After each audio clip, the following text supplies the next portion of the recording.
വടക്കൻ കേരളത്തിൽ എൻ.ഡി.എ സ്ഥാനാർത്ഥികളുടെ പ്രചാരണം നടത്താൻ അനുവദിക്കാത്ത സാഹചര്യം നിലനിൽക്കുന്നതായി ബി.ജെ.പി കോഴിക്കോട് മേഖലാ president advocate K Srikanth.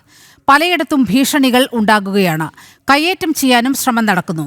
കള്ളവോട്ടിന് CPM ഒരുക്കം നടത്തുകയാണെന്നും നീതിയുക്തമായ തെരഞ്ഞെടുപ്പ് നടത്താൻ കണ്ണൂരിൽ കേന്ദ്രസേനയെ രംഗത്തിറക്കണമെന്നും ശ്രീകാന്ത് ആവശ്യപ്പെട്ടു. ജനാധിപത്യ വിരുദ്ധമായിട്ടാണ് തെരഞ്ഞെടുപ്പിൽ കൃത്രിമമായിട്ടുള്ള വിജയം നേടിയെടുക്കാനുള്ള ശ്രമമാണ് ഇപ്പോൾ CPM പരാജയം ഭീതി മൂലം എടുക്കുന്നത്. അവരുടെ ശക്തി കേന്ദ്രങ്ങളിൽ സ്ഥാനാർത്ഥിയെ നിർത്താൻ അനുവദിക്കില്ല. പിന്തുണച്ചാൽ അവർ ഭീഷണിപ്പെടുത്തുക.